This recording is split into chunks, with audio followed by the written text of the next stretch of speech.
Hello and welcome to Dalra Talk Asikhulume Aribuwe, your go-to show for in-depth discussions on agriculture, land reform, and rural development.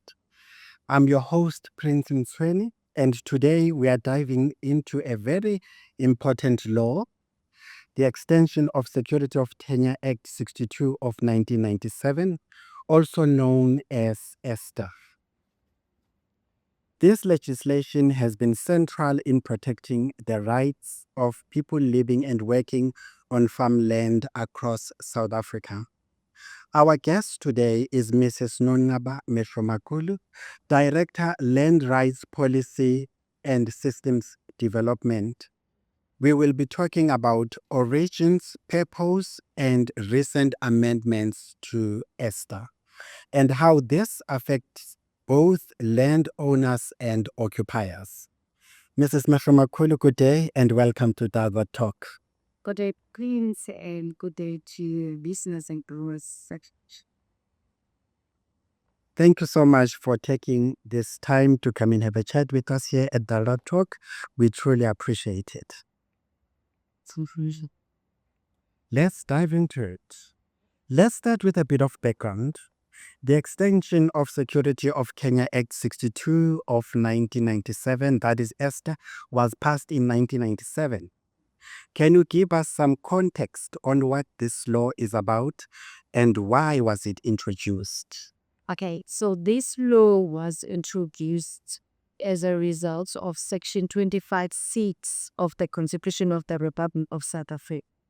The Constitution in that clause said that the Parliament must elect the law that will ensure that it protects the rights and secure the tenure of the communities and the individuals whose tenure is insecure as a result of racially discriminatory laws or practices. So as a result of that clause, the Parliament therefore complied and established or enacted the Extension of Security of Tenure Act in 1997. So this act is aimed at protecting, like you said, the rights of those people, owners and occupiers that are stakeholder farmers. Thank you so much for that. So what's the primary purpose of ESTA and what does it aim to achieve? Okay, we summarize ESTA as having two elements. It has your protective element and your redistributive element.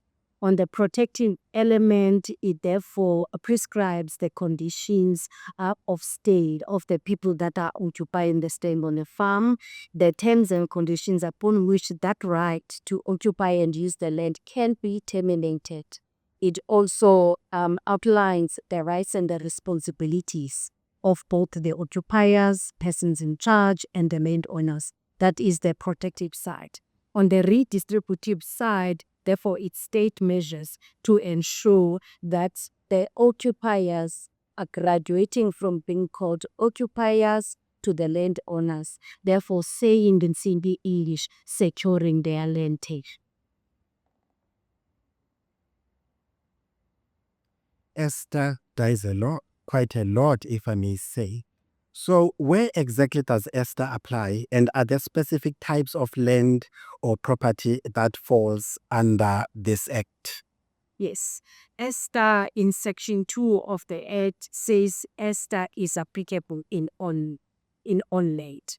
So, but basically we use ESTA in the agricultural land or farms, if I were to use the CD image. In a township that has been proclaimed, prescribed, and designed as a township, ESTA is not applicable. But inside the township, if there's a place that is used for agricultural purposes, ESTA will be applicable. Where there's an ambiguity or a doubt in a civil lawsuit as to whether this is township, urban, or agriculture, it's not registered or it's not easy or it's not clear on what it is, you would therefore use ESTA. So who is protected by ESTA? Okay. Both occupiers, landowners, and persons in charge are protected by ESTA. we're going to have to first define as to who is an occupier. Who is the person in charge and who is the landowner. So a person in charge, an occupier, let's start with an occupier first, is the person who has got the consent to reside or to use the land that does not belong to himself or herself. And if that person is working, he or she must not be earning more than 13,625. And if he is staying and working that land, he must not be using that land for commercial purposes, for agricultural purposes, or for mining purposes. If he's working for subsistence, he must not be employing any other person other than his or her own family members. Okay. And then the landowner is the person registered on the land as an owner. A person in charge most of the time will find a person or a lessee renting the property with a consent or a right from the landowner. So those are the people that are protected by ESTA. So meaning you must either be there on the farm in terms of a consent or a person in terms of the right in law. For instance, if my husband is working on the farm, he got an express or a tacit consent to work and stay on the farm. In my capacity as the wife to my husband, I will go and stay on that farm with my husband. It is in terms of the law.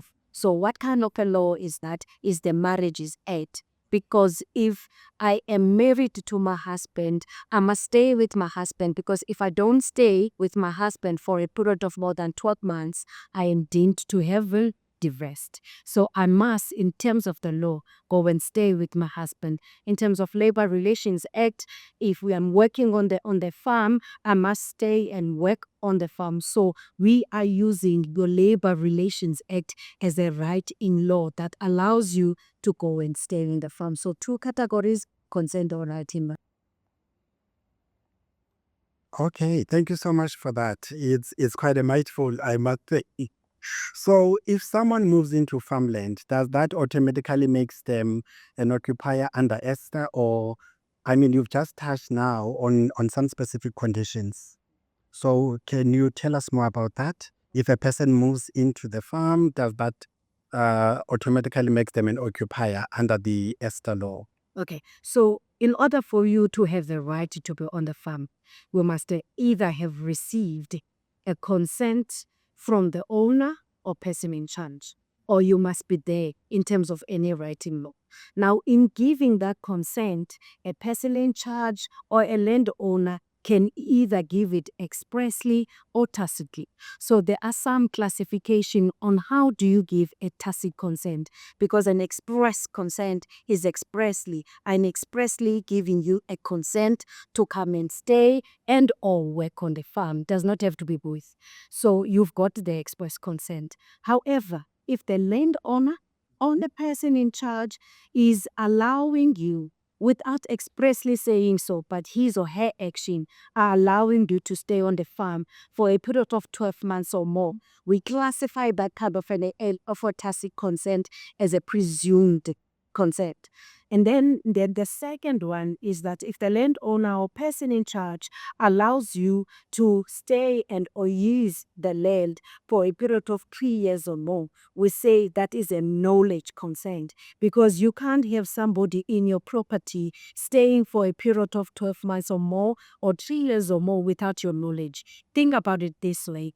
You've got a 2-bedroom, a house, you've got a lounge. You wake up one day, from your room, you find somebody sitting on your lounge, and that person stays in there for 12 months or more, or for 3 years or more. The assumption that the court takes, or this legislation takes, is that we presume that you allowed that person to stay in your lounge. And it is within your knowledge if that person stays in there for 3 years or more. So that's the kind of the tacit consent that one may get through the actions of the owner or actions of the person in charge to allow to stay there.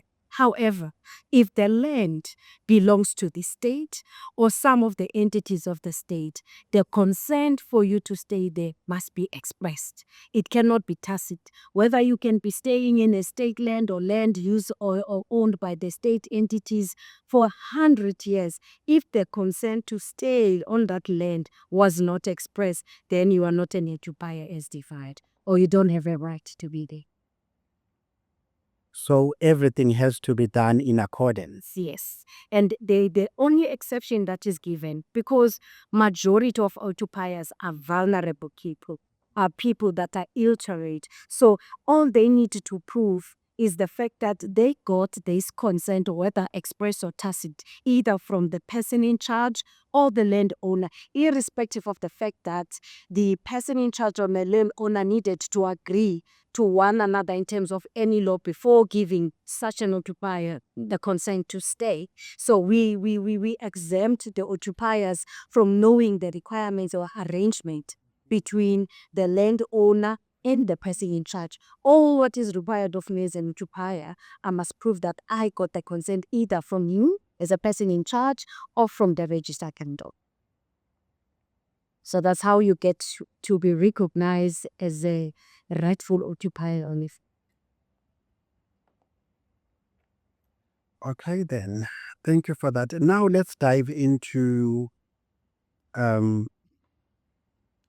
the in case where a landowner seeks to terminate the rights of an occupier under the Extension of Security of Tenure Act, what steps must they follow to ensure a lawful and a fair process? Okay. So whether you've got the consent to stay on the farm or in terms of any law, you've got the right to stay on the farm. There's a process that has been established by Section 8 of ESTA that you must follow in order to terminate that consent or that right, or even to go to an eviction. First and foremost, no one can be evicted without a court order. It is illegal that you can evict anyone without a court order or even to demolish a structure, irrespective of how dilapidated that structure in your own view is, but you've got no right to terminate it without a court order.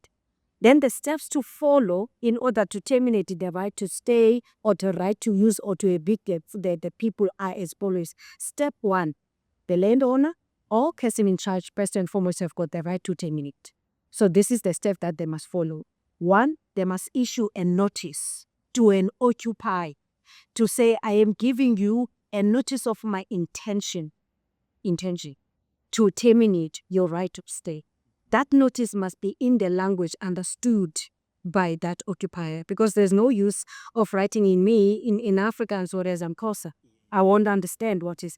And that notice must give me, as an occupier, an opportunity to come and submit representations or reasons in a plain language as to why my consent or right to stay or to use this property can be terminated.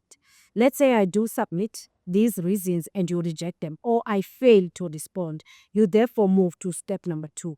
Step number 2, you must send a 2-month calendar notice to the local municipality where the farm is located, and another notice to our department, which is your Department of Land Reform and Rural Development. 2 months calendar notice of your intention, again, to go and apply to court for an order to evict or to terminate my right to stay. So if again, after that 2 months, I'm still sitting put in your property, we then move to stage number 3. This stage number 3 started on the 1st of April, which is a compulsory mediation or arbitration. Okay. Our department have got the panel of mediators at the state expense that are forcing the landowner or person in charge or anyone who wants to evict a person to come and apply for this mediator to be appointed to try and mediate, or the arbitrator, the dispute, so that you can make sure that everybody's rights are balanced, the rights of the owner or the rights of the occupier. Therefore, if mediation or arbitration fails, you therefore move to the 4th and the last stage, which is therefore making an application to the court, which is, it can be a magistrate court, but if you make an application in the magistrate court and the eviction is granted, you cannot execute that eviction before it is automatically reviewed by the land court from the 1st of April. But if you go straight, you've got an option. If you go straight to land court and the eviction order is granted, you can execute. But the magistrate court orders are not supposed to be executed without the automatic review of the land court. So land court is playing some kind of a big brother to the magistrate court for the evictions in terms of test. So that's the process. So there you have it. So in terms of during all this, how does ESTA protect the occupiers during these proceedings to prevent unjust evictions? So on the amendments that came into effect on the 1st of April, no occupier can be evicted without the legal representation. And this legal representation or this lawyer, they've got the right to get them from free at the state expense, which is the Legal Aid South Africa under the Department of Justice, has got these lawyers, others in the judicial system, others the inside lawyers that are always already available to represent the occupiers when they are facing these evictions in court, unless an occupier himself or herself specifically waive their right to legal representation. They are allowed to represent themselves, but should they want to be legally represented, their courts are not allowed to issue any eviction order without them being legally represented. If you've just joined us, we are in conversation with Mrs Nonqaba Mehlomakulu, Director, Land Rights Policy and Systems Development at the Department of Land Reform and Rural Development. We are talking all things ESTA, that is the extension of Security of Tenure Act 62 of 1997. If this is an issue of interest to you, do pull your chair, and listen to this informative episode. So now let's talk about the amendments on ESTA starting from 1st April 2024. Some significant changes came into effect.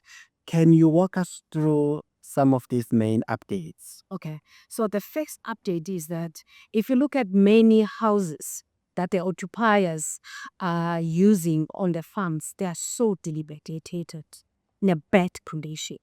And in some provinces and by some landowners, not all, they were not allowed to renovate their houses. So the Act now has been amended specifically to give them the right in the Act itself to renovate their houses. So they don't have to get a consent from the landowners before they renovate their houses. This required of them is to inform the landowner that my house is having cracks, or my roof is leaking. I am therefore renovating. There's also a constitutional court judgment, the Scapante, that is allowing them just to prove that they did inform the owner and proceed to renovate the houses. The second one is that some landowners, not all as well, I want to emphasize that not all of them, were refusing for the occupiers to come and build in a tombstone for their past loved ones or to perform the rituals according to their culture. So we have amended the Act to ensure that it is a specific right that they have in terms of Section 6 to go and erect the tombstone and to also perform their rituals in terms of their culture, as long as they give notice of their intention to do so prior to the landowner, because he's still the owner. And because of the crime in our country, so arrangements needs to be made for the people to come to the farms and open the gates and do those rituals to control so that there is no theft, there is no trespassing, because the Trespassing Act is still applicable. And then the third one is the compulsory mediation and arbitration in those process of Section 8 that I have explained, in that before you can make an application to court in terms of Section 10 and 11 of the Act, you must embark in compulsory mediation. It's not an option. It's compulsory that you go to the mediation and arbitration. And they said that the fourth one is that now no occupier can face any legal evictions before court without being legally represented, unless they specifically waive that right. And the last amendment that we have done for the first time in our country, Prince, will be establishing what is called the Land Rights Management Board. This is the board that will consist of national government departments, the NGOs, the occupiers, the neighbor tenants, the communal property association, to trust the people themselves. They will form this national board that will represent the interest of the people on the farms, both interest, the landowners, the persons in charge, including the occupiers themselves. And then this board will therefore form up what is called the land rights management committees in the districts that they will determine that it deems fit. For instance, where there are eviction hotspots, especially in the Western Cape, Mpumalanga, and the Eastern Cape, like the Drakenstein municipality, the West Coast, and all of these areas where eviction was right, that's going to be the land rights management committees. And basically their responsibilities is to be that they will be the ears, the eyes and feet of our department, to be the first point of call to advise the minister, so that the laws can be reviewed, so that the systems can be put in place to get to know what is the cause of this eviction. Not just to look at the evictions, they'll be the ones that will be knowing that people's tenure is insecure. Security of tenure is a target date. Each and every person on the farm, or those who left the farm after the 4th of February 1997, they still can come to our department, they're called former occupiers, and apply for the title deed. Because even if you've left the farm, you never waived your right to tenure security, because that is the responsibility of the state and not the owner to secure the tenure of the people. So those are the crucial amendments that we came up with on the 1st of April to ensure, one, that will protect the rights of the people when they're still called the occupiers on the farm, and to ensure that we give them the title deed to graduate, because you cannot be called an occupier for the rest of the guy. We must graduate from being an occupier to be called the landowner. That's what the constitutional promise, which is our government, the ruling party, came up with in that section 25 of the Constitution. So we've added, there are 5 grants in the last amendments. There are 5 grants that now can come and apply, fully fledged by the state, financed by the state, that we can buy the land where the occupiers are staying, subdivide the farm and give them the title deed. If we can't buy the land where they are staying, we can buy them outside, to call it an offsite. Okay, we are buying them another farm somewhere, give them the title deed. The third one, we can buy them the alternative accommodation. Like myself, I'm not a type of a farm person. So I would want their house to be bought for me, maybe in the town or in the township. So they've got the same right as well to say, I'm tired of this farming life, but I need to exercise my right to tenure security. He can therefore buy the house for this occupier or former occupier in the town or in the township. The last one is that in 1923, there was an act that was called the Act of 1923, where the landowners that had the commercial farms were obliged to build the houses for the occupiers. In some provinces like the KZN, they are called the compounds. So the state funded the landowners to build those bonds. So the new amendment that we came up with on the 1st of April, we want those landowners to send back to the state those houses so that we can buy them for the occupiers. The Property Valuations Act of 2014, therefore, when we value every house or every land that we are buying, we always minus the subsidy that the owner had received from the state when buying the land or buying that house. So these houses that we are going to be buying for the occupiers on the farm, we will minus that subsidy that the state gave to those landowners in the past in order to build those compounds in compliance with the law of 1923 at the time. We've got the records, our OVG, the Office of the Barlow General, they've got those records. So they are the ones that are making the valuations for all land and for all houses that we buy in terms of the land of all. So those are the crucial amendments. Oh, thank you for giving us the updates on those crucial amendments. So now these amendments, how will these amendments affect both the occupier and the landowner? What can each party expect? Okay, so the landowner who's making his or her land available, he will be paid. We value the property and then we pay. Even if we expropriate, because Section 26 of ESTA allows our landlord to expropriate, we expropriate with compensation. So they are not going to lose their property. We are buying their properties. Whether we're buying, we're acquiring it through normal purchase, or whether we're expropriating, the landowners will be paid. Then the balance on the occupiers, they are not going to be vulnerable to evictions anymore. They will be now the owners. They won't be called the occupiers. So even the protection of the rights, through mediation, the occupiers and the landowners are allowed to come with their lawyers if they want. The occupiers, because they can't afford any lawyer, they are lawyers from the Legal Aid South Africa that in the mediation itself, they can be legally represented. In court, when we move into the fourth stage, they can be legally represented to weigh and balance their rights, because there is no right that is bigger than they have. So everybody would be protected, because ESTA protects each and every one of it. So that is hashtag leave no one behind. Yes. So now let's talk about protective and retributive rights provided under the extension of Security of Tenure Act. Could you tell us more about this? Okay. Protective rights is when we are ensuring that we are protecting and we are enforcing the rights of both the owner, the person in charge, and the occupier, which is a fundamental rights that are described in Section 5 of ESTA. For instance, where you get everybody's having the right to privacy, family life, dignity, and all of that. Then Section 6, those are the rights that are specifically meant for the occupiers. That is also the protective right.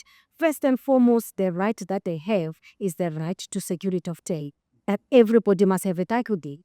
And the second right is that access to water, access to electricity, access to a right to family life, right to receive the post office and all of that, to be treated like human beings, because we are all human beings, and right to dignity. Then Section 7 is the rights of the landowners. They've got the right to apply for an eviction of an occupier who breached the conditions of stay.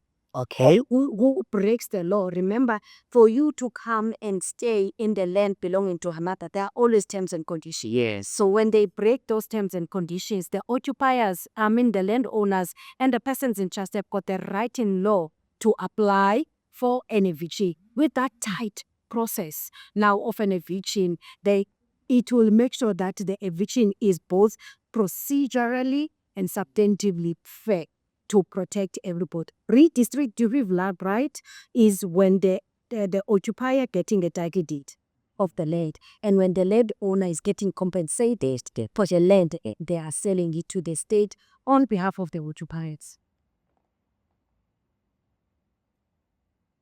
When it comes to ESTA, are there any misunderstandings that you'd like to clear up? Okay. I want to clear up this misunderstanding that is going around, to say, if you have been an occupier or your parents were staying on this farm and then they passed on, then you must inherit that farm is yours. It's a misunderstanding. It is not yours. It was never your parents. They were there, most of them, asking for an employment. And therefore, because they were working for the owner, they were allowed to stay there. Some of them were born there, but they found the owners in there. So it is not yours. It would only be yours if the state is using the measures, as explained in Section 4 of ESTA, to buy that land from the owner or to expropriate that land from the owner, then it becomes yours. So it does not become yours automatically by the fact that your parents were there or you were there.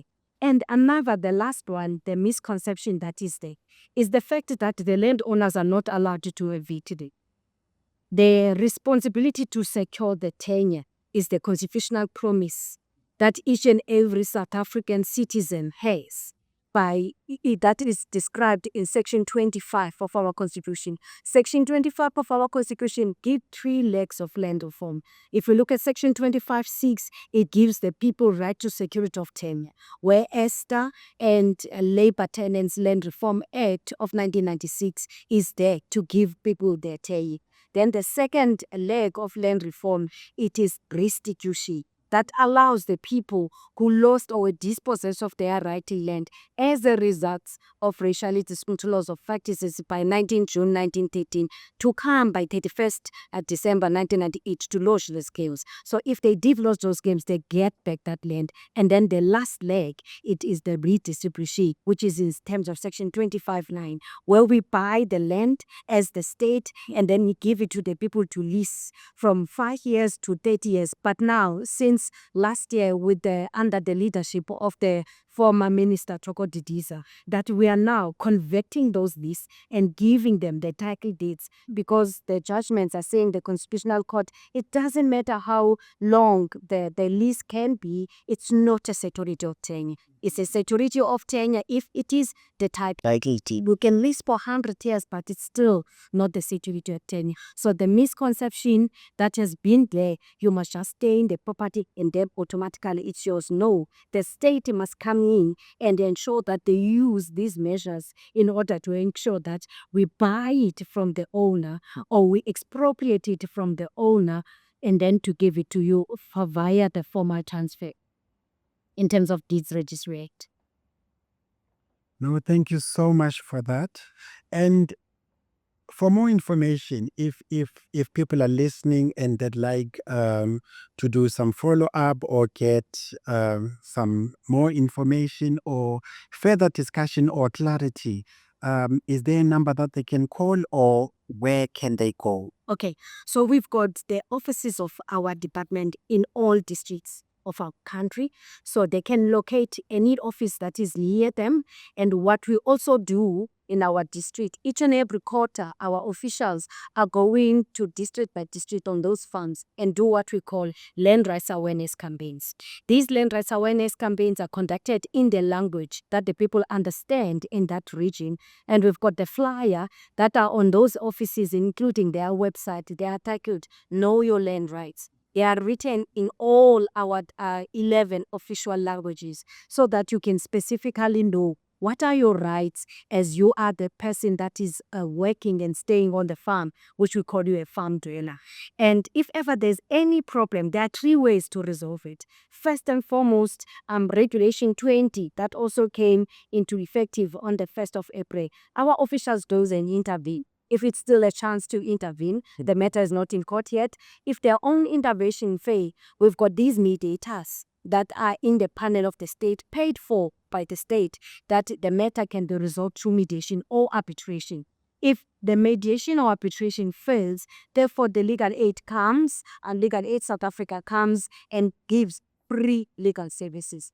If you've missed all of this and you still want more clarity, we've got our toll-free number that is there during the working hours. It's 0800 007 095. I repeat, 0800 007 095. That's our toll-free number. You tell them your problem, they will redirect your call to the relevant person and to the relevant province or district where you are going to get either intervention, mediation, or urgent legal representation.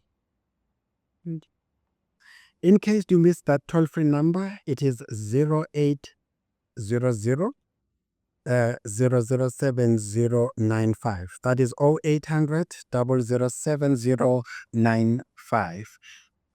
Any final thoughts you'd like to share with us? Okay, the final thoughts I want to share is that there are services, the rights that the people that are staying on the farms belonging to somebody else that are for free in our department. We want to emphasize that they are for free, that you can come and access them, and no longer at the times where people are not aware of their rights. So call so that you can just get more information. Maybe yourself, you are not affected, but the person that you know is affected. That toll-free number is available, that if you need more information, that it can be given to you. If you want to speak to me, maybe specifically in that toll-free number, they can also redirect your call to myself or to my team in my office. Thank you so much. Mrs. Mehlomakulu, thank you so much for joining us here at the Road Talk and helping us understand better the extension of Security of Tenure Act 62 of 1997 and its significance in South Africa. For anyone affected by these issues, it is crucial to be informed about your rights and responsibilities. Well, there you have it. That is Mrs. Nonqaba Mehlomakulu, Director Land Rights, Policy and System Development at the Department of Land Reform and Rural Development. Well, that's it for today. I hope our discussion has shed some light on the ESTA amendments. Remember, staying informed is key to making empowered decisions. Be sure to tune in next time for more updates and insight. Thank you for listening and for being a part of our community. Until next time, this is Dalra Talk Asikulume Aribuwe. Take good care and stay informed.